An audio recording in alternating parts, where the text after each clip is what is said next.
Surveillance cameras are a familiar sight on business premises and in public spaces, installed to protect people, property and assets. According to India CCTV Camera Market Outlook 2021, the India CCTV camera market is expected to grow with a compounded annual growth rate of about 27.16% in the period from 2016 to 2021. As cities such as Delhi move towards bolstering its CCTV network and companies are increasingly relying on the virtues of surveillance technologies in securing their infrastructure and assets, it begs the question if they are actually effective. CCTV systems are a great tool for law enforcement agencies when they're investigating major incidents. There's a lot of talk about face recognition and how it can benefit them, but frankly at the moment the technology is not really good enough for them to be able to use for that type of investigation. Artificial intelligence or mapping patterns that are spotted by CCTV imagery is coming up over the horizon, but again, like face recognition, it's not really good enough to be used for law enforcement agencies. CCTVs are a very valuable tool in the 21st century. They can act as a force multiplier and enable situational awareness for security teams, a corporate campus, and extend and clearly help to detect, classify, and identify a potential risk or emerging incident. You know, as you look at the relevancy as threats evolve, really the use of intelligence analytics to help enable a better detection of the potential risk, and then where are you going to place the cameras and why are all very salient questions that need to be asked to help get the most out of CCTV. In this episode of India Risk Report, we review the efficacy, development and risks which increased video surveillance poses from a legal, ethical and security viewpoint. Hello and welcome to another episode of India Risk Report, and in this episode we are looking at the excessive importance that people continue to give to CCTV cameras and how many people have begun to see CCTV as an end-to-end solution to the entire problem of security and the threats of security that we face in our society. The video surveillance market in India is expected to grow at about $2.4 billion by 2020, and at a more specific level, India's CCTV camera market is expected to grow over the next few years till 2021 to about 27% from what it is now. So therefore, there is a lot of growth that is expected, and this comes primarily because of the excessive dependence on CCTV. But the big question is CCTV the answer to all our security threats and all the challenges that we face both in the industrial sector, corporate sector, as well as to the citizens? And we have two experts with us who will be enlightening us on the subject. And I'll start with the first question to you, Gary, that what is it about CCTVs that catches people's imaginations? Why is CCTV seen that as though it can prevent crime? Does it really prevent crime, or does it give you evidence only after the crime? And there are views now and there are reports that even that evidence is not holding up in courts. There are a lot of folds within the question. Maybe let me start by at least looking at CCTV, what it is. CCTV can be everything or CCTV can be nothing. It's just the way CCTV is utilized, programmed, and finally a solution is created using CCTV. Just putting a camera in place is nothing else but having eyes not connected anywhere. If camera is not having a brain behind to analyze what it has seen, it's of no use. If there is no body attached to the eyes to put your hands up to defense mechanism or run out of a situation, it's of no use. So you need to have a full solution using CCTV, which means you are able to have a brain analytics, you are able to have certain response mechanism, then it's of great use. If you just have cameras, and unfortunately in India, what is happening at maximum places, we have just put these cameras up and not utilizing them for any efficacy. World over, the biggest example people give is London, which has approximately 8 million population and 500,000 cameras. each Londoner on an average gets clicked 300 times during a day routine what they follow. While this is great, but at the same time, even after having that system, there have been breaches of crime, there have been breaches of terrorist attack. Yes, their ability to catch those attackers has been better than others, but as a security professional, my desire is to prevent rather than only respond. So what I want this CCTV to do is become intelligent enough, help us to prevent or reduce the risk and damage control, rather than what we're using this for is post-incident analysis. You know, you brought out a very interesting point, and that is something that I want you to throw a bit of light on till I go to our other guest, and that is really the human error factor. Because, you know, there is a lot of dependence on CCTV per se, but there is not enough understanding amongst those who install it also that CCTVs are as good as the people who monitor the CCTVs. And particularly when the human factor is involved, people get tired. It has been said that you can only monitor up to 4 to 6 screens for about 6 to 8 hours. So beyond that, you cannot have the same person monitoring the information for a period of 24 hours or 12 hours or whatever it is. And therefore, what you are getting is a situation where some major incident would happen, and that is the time when the person who's monitoring the screens has probably gone for a break. Yes, in 100% agreement of that. But if you look at world over, there are right now approximately 300 million CCTV cameras already operational. And by 2022, there'll be approximately, as per some report, they're going to be around 45 billion cameras, not all CCTV, but a lot of these cameras will help you shop, help you do various other things. They'll be in your phone, but all these cameras will be recording something, will have a possibility to go down to the CCTV route or being through a larger network. But whatever we do, it's an era we need to start that machines should monitor machines. We need to have analytics that will tell a camera what it has to see or able to analyze what it has seen, and then able to generate alarms and alerts, which can be again responded by machines or humans. So having the capability to monitor these many cameras will never be achieved, is not the right practice. We need to look at machines, monitoring machines to ensure, and a lot of these cameras have actually ended up a full-fledged IT devices. There is definitely a IT mechanism serving in terms of connectivity, IoT, analytics sitting inside. So it's a machine monitoring machines that can be a future. There is no way we can depend upon humans to monitor the cameras. Absolutely. I think the task is vast and the scope is so much and the pressures are so much. But I'll go to our other guest, Mr. Saran Baveja. Welcome on the show. And I believe you are the country manager for Pelco, which is the CCTV division of Schneider India. And so therefore, a straightforward corporate question to you, that a lot of companies are continuing to look at CCTV as the one area that the company needs to invest in, both in terms of their corporate headquarters, but also for a lot of their outlets elsewhere. But it is said that the smart guys who want to evade CCTV know how to get past its covering range or the area that it covers, and therefore what your camera is picking up is perhaps no activity, but activity may be taking place, which will be detrimental to your business interests. Is that true? I would say to some extent, I would not be, maybe to some extent I may agree to this. But see, obviously, as we said, this is with the IP CCTV coming in, the technology has gone a leap ahead. And with all these IT devices, yes, there are pros and cons to it. Because being IP devices, there is a possibility of hacking happening, and this cybersecurity issues coming in. But yes, there are ways and means to handle this. So the companies are investing a lot on the cybersecurity protocols to take care of these things. So the good companies are investing on that side as well. So obviously you have to be ready for this.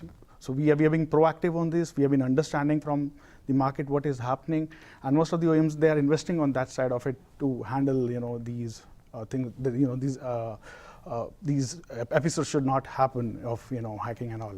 Okay, so basically you're saying that there's a lot of investment that is being made, but is investment, and Gary, that's the question to you, that is the investment in the right line? Because let me quote an example from what you said about London having so many cameras. But one of the things that MI6 recently identified was that a lot of cameras that London was installing, just like Delhi government is now planning to install cameras in Delhi in the range of over 200 crores plus rupees worth of investment for cameras.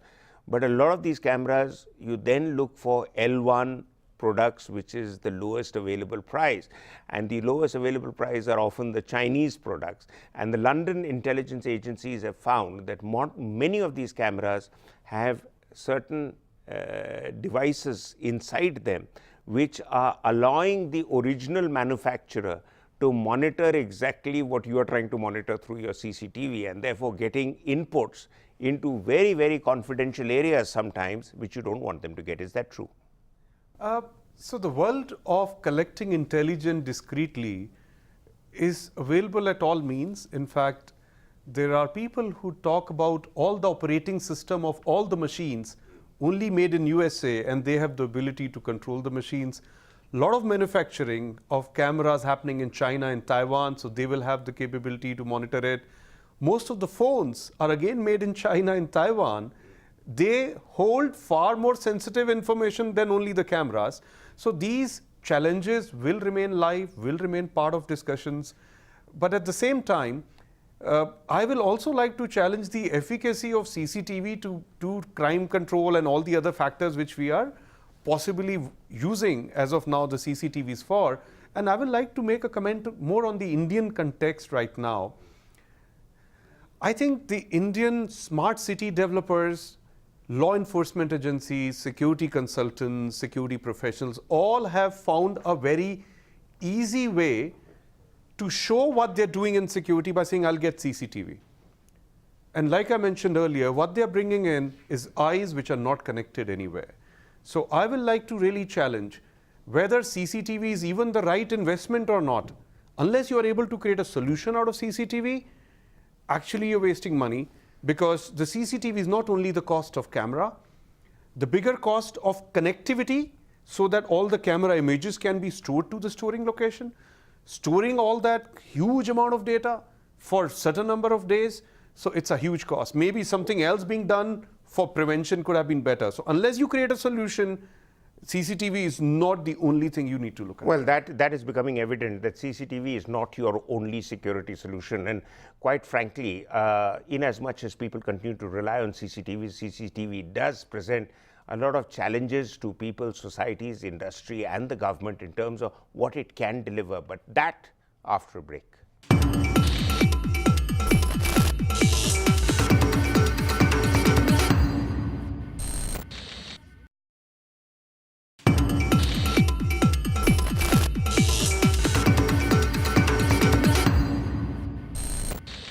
Welcome back. We are continuing to look at CCTV and whether it continues to provide us the all-in-one security solution, or the fact is that the CCTV in itself is part of the greater security architecture that we need to build, both in governmental agencies, our society, and more importantly, in the corporate world, which tends to rely a lot on CCTVs. And I'll ask you this question, Mr. Baweja, once again, that you see, CCTV does provide a lot of information, but to what extent can you guarantee your employees in the corporate sector, in the industries, that all the information that you are picking up is secure? Because there have been instances when CCTV has picked up information from the public domain, say a couple getting rather intimate somewhere in a railway station or otherwise, and it finds its way into the social media platforms and becomes a huge embarrassment when people don't know whether they are being watched or recorded. So how do you ensure that kind of privacy of individuals through CCTV usage in companies? Okay, so it comes back again to the, when we discussed the first part of it, the system is as good as the operators who are monitoring it. Now, a lot depends on the operator who's, managing the system. Now, if he observes something, and he makes a clip out of it and he circulates it at his own level without, involving somebody else, at his own, jurisdiction, he, distributes the, those clips outside. That is something which companies can't control. You can have mechanisms to, have the system secure that only the authorized operators have the access.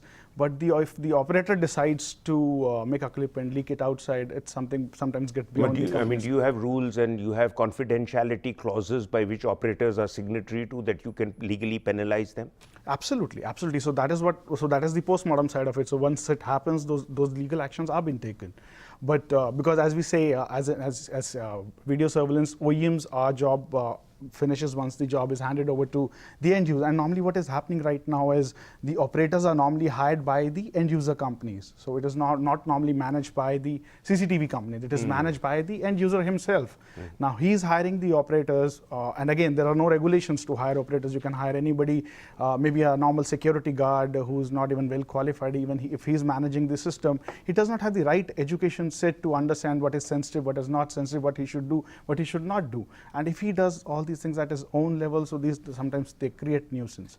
Okay, so Gary, there's another important aspect. While we're talking of companies and operators, let's look at it at the national level.